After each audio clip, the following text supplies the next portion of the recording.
Hi friends, അസ്സലാമലൈക്കും. Welcome to nice kitchen. ഇത് നമ്മൾ വളരെ സിമ്പിളായിട്ട് ചെയ്തെടുക്കാവുന്ന അതേസമയം നല്ല ടേസ്റ്റ് ആയിട്ടുള്ള ഒരു ചിക്കൻ കറിയാണ് തയ്യാറാക്കുന്നത്. അപ്പോൾ ഈ രീതിയിൽ നിങ്ങൾ ചിക്കൻ കറി തയ്യാറാക്കി നോക്കിയിട്ടില്ലെങ്കിൽ ഒരു തവണയെങ്കിലും ഒന്ന് ചെയ്ത് നോക്കണം. ചെയ്ത് നോക്കിയാൽ തീർച്ചയായും നിങ്ങളെല്ലാവർക്കും തന്നെ ഇഷ്ടമാകും.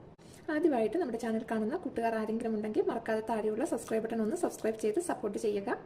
അതുപോലെ തന്നെ ഈ ഒരു വീഡിയോ ഫേസ്ബുക്ക് പേജ് വഴിയാണ് നിങ്ങൾ കാണുന്നതെങ്കിൽ പേജ് കൂടി ഒന്ന് ഫോളോ ചെയ്ത് സപ്പോർട്ട് ചെയ്യുക. ചിക്കൻ കറി എങ്ങനെയാണ് തയ്യാറാക്കി എടുക്കുന്നതെന്ന് നമുക്ക് നോക്കാം. ആദ്യം തന്നെ ഒരു പാനിലേക്ക് ഒരു 2 ടേബിൾ സ്പൂൺ വെളിച്ചെണ്ണ ഒഴിച്ചൊന്ന് ചൂടാക്കിയെടുക്കാം. എണ്ണ ചൂടായി വരുമ്പോൾ അതിലേക്ക് ഒരു 2 സവോള ചെറുതായിട്ട് അരിഞ്ഞെടുത്തേക്കുന്നതാണ്, അതിട്ട് കൊടുക്കാം. അപ്പോൾ സവോള ഒരുപാട് വഴന്നൊന്നും വരേണ്ട കാര്യമില്ല. ജസ്റ്റ് ഒന്ന് എണ്ണയായിട്ടൊന്ന് യോജിപ്പിച്ചതിന് ശേഷം തന്നെ നമുക്കിതിലേക്ക് ബാക്കി സാധനങ്ങളെല്ലാം ചേർത്ത് കൊടുക്കാം. അടുത്തത് നമുക്കിതിലേക്ക് ഒരു വലിയ തക്കാളി ചെറുതായിട്ട് അരിഞ്ഞതാണ്, അതിട്ട് കൊടുക്കാം. ഇനി ഇതിലേക്കുള്ള പൊടികളൊന്ന് ചേർത്ത് കൊടുക്കാം. ഒരു 3 ടേബിൾ സ്പൂൺ മല്ലിപ്പൊടിയാണ് എടുത്തേക്കുന്നത്.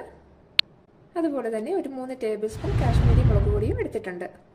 ഇനി ഒരു 1/2 ടീസ്പൂൺ മഞ്ഞൾപ്പൊടി ഇട്ട് കൊടുക്കാം. 1/2 ടീസ്പൂൺ വെളുത്തുള്ളിയുടെ പൊടി ഇട്ട് കൊടുക്കാം. 3/4 ടീസ്പൂൺ ഇഞ്ചിയുടെ പൊടി, 1/2 ടീസ്പൂൺ ഗരം മസാല. ഇനി ഈ പൊടികളുടെ പച്ചമണം മാറുന്ന വരെ നമുക്കൊന്ന് വഴറ്റി കൊടുക്കാം. ഇപ്പോൾ ഇവിടെ പൊടികളുടെ പച്ചമണമെല്ലാം മാറിയിട്ടുണ്ട്.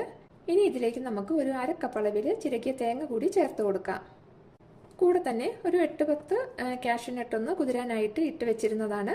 അപ്പോൾ അതും കൂടി നമുക്കിതിലേക്ക് ചേർത്ത് കൊടുക്കാം. കുറച്ച് മല്ലി പുതിന ഇലകളാണ്, അതും കൂടി ഇട്ട് കൊടുക്കാം. വീണ്ടും നല്ലപോലെ ഒന്ന് യോജിപ്പിച്ച് ഒന്ന് തട്ടിപ്പൊത്തി കൊടുത്തിട്ട് അടച്ചു വെച്ച് നമുക്കൊരു ലോ ഫ്ലെയിമിൽ ഒരു 10 മിനിറ്റ് വേവിച്ചെടുക്കാം.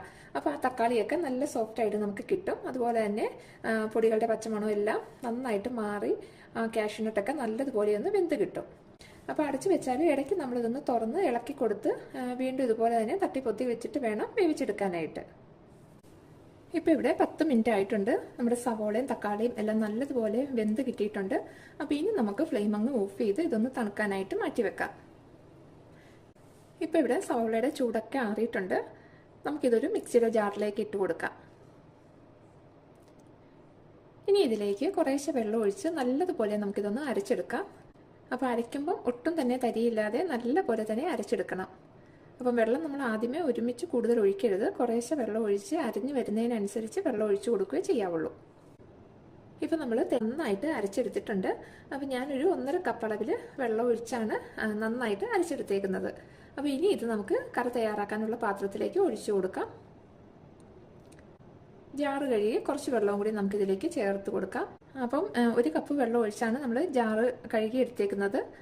ഇനി ഇതിലേക്ക് നമുക്ക് പാകത്തിന് ഉപ്പിട്ട് കൊടുക്കാം. ഉപ്പിട്ട് നല്ലതുപോലെ ഒന്ന് മിക്സാക്കി എടുക്കാം. ഇനി ഒരു 3 പച്ചമുളക് ഒന്ന് നടുകെ പൊളന്നെടുത്തിട്ടുണ്ട്, അതും കൂടി ഇട്ട് കൊടുക്കാം. ഇനി സ്റ്റൗ ഓണാക്കി ഇതൊന്ന് തിളയ്ക്കാനായിട്ട് വെയിറ്റ് ചെയ്യാം. ഇപ്പോൾ ഇവിടെ നല്ലതുപോലെ തിളച്ച് തുടങ്ങിയിട്ടുണ്ട്. ഇനി നമുക്കിതൊന്നും കൂടി ഒന്ന് യോജിപ്പിച്ചതിന് ശേഷം ഇതിലേക്ക് നമ്മൾ കഴുകി വൃത്തിയാക്കി വെച്ചിരിക്കുന്ന 1 കിലോ ചിക്കനാണ്, അത് നമുക്ക് ചേർത്ത് കൊടുക്കാം.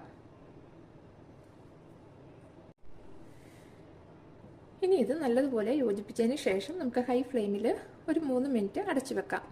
നന്നായിട്ട് തിളച്ച് തുടങ്ങിയതിന് ശേഷം നമുക്ക് ഫ്ലെയിം കുറച്ച് വെച്ചാൽ മതി. ഇപ്പോൾ ഇവിടെ 3 മിനിറ്റ് ആയപ്പം ചിക്കൻ നല്ലതുപോലെ തിളച്ച് തുടങ്ങിയിട്ടുണ്ട്. അപ്പം നമുക്കൊന്നും കൂടി നന്നായിട്ട് ഇതൊന്ന് ഇറക്കി കൊടുക്കാം. ഇനി ഒരു ലോ ഫ്ലെയിമിലേക്ക് മാറ്റിയിട്ട് വീണ്ടും അടച്ച് ഒരു 25 മിനിറ്റ് സമയം കൂടി നമുക്ക് വെച്ച് കൊടുക്കാം. അപ്പം ഇങ്ങനെ വെക്കുമ്പം ഇതിൻ്റെ ഇടയ്ക്ക് നമ്മളൊന്ന് തുറന്ന് ഇളക്കി കൊടുക്കാനായിട്ട് മറക്കരുത്. അങ്ങനെ ഇളക്കി കൊടുത്ത് വീണ്ടും അടച്ച് വെച്ച് വേണം വേവിച്ചെടുക്കാനായിട്ട്. ഇപ്പോൾ ഇവിടെ 25 മിനിറ്റ് കഴിഞ്ഞിട്ടുണ്ട്. ചിക്കനൊക്കെ ഇവിടെ നല്ല പാകത്തിന് തന്നെ വെന്ത് കിട്ടിയിട്ടുണ്ട്. അപ്പോൾ ഇനി ഏറ്റവും ലാസ്റ്റായിട്ട് നമുക്ക് ഇതിലേക്ക് കുറച്ച് മല്ലിയില ഇട്ട് കൊടുക്കാം. അതിനുശേഷം സ്റ്റവ് ഓഫ് ചെയ്ത് ഇതങ്ങ് മാറ്റി വെക്കാം. അടുത്തത് നമുക്ക് ചിക്കൻ കറി ഒന്ന് താളിച്ചൊഴിക്കാൻ വേണ്ടിയിട്ട് ഒരു പാനിലേക്ക് അല്പം എണ്ണ ഒഴിച്ചൊന്ന് ചൂടാക്കിയെടുക്കാം. എണ്ണ നന്നായിട്ട് ചൂടായി വരുമ്പോൾ ഒരു 5-6 ചുവന്നുള്ളി വട്ട വരിഞ്ഞതാണ്, അതിട്ട് കൊടുക്കാം. ചുവന്നുള്ളി ഒരു പകുതി മൂപ്പായി വരുമ്പോൾ 2 തണ്ട് കറിവേപ്പില ഇട്ട് കൊടുക്കാം. കൂടെ തന്നെ ഒരു 2-3 വറ്റൽ മുളകും കൂടി ഇട്ട് കൊടുക്കാം. ആ ഉള്ളി ഒരു നല്ലൊരു ഗോൾഡൻ കളർ ആകുന്നത് വരെ മൂത്ത് വരുമ്പോഴത്തേക്ക് നമുക്ക് ഫ്ലെയിം ഓഫ് ചെയ്തതിന് ശേഷം ഒരു 4 ഏലക്ക ചതച്ചതാണ്, അതിട്ട് കൊടുക്കാം. കൂടെ തന്നെ അല്പം മുളക് പൊടിയും കൂടിയും ചേർത്ത് ഒന്നും കൂടി ഒന്ന് മിക്സ് ആക്കിയിട്ട് നമ്മൾ റെഡിയാക്കി വെച്ചിരിക്കുന്ന കറിയിലേക്ക് ഒഴിച്ചു കൊടുക്കാം. ഇത്രയേ ഉള്ളൂ. നല്ല ടേസ്റ്റ് ആയിട്ടുള്ള ഒരു ചിക്കൻ കറിയാണ്. അപ്പം നിങ്ങൾ ട്രൈ ചെയ്ത് നോക്കുവാണെങ്കിൽ നോക്കി കഴിയുമ്പോൾ ഫീഡ്ബാക്കും കൂടി മറക്കാതെ ഒന്ന് പറയുക. റെസിപ്പി ഇഷ്ടമായിട്ടുണ്ടെങ്കിൽ ലൈക്ക് ചെയ്യാനും അതുപോലെ തന്നെ നിങ്ങളുടെ ഫ്രണ്ട്സിനൊക്കെ ഒന്ന് ഷെയർ ചെയ്ത് കൊടുക്കാനും മറക്കരുത്. ഇൻഷാ അല്ലാഹ് നമുക്ക് പുതിയൊരു റെസിപ്പിയുമായി വീണ്ടും കാണാം.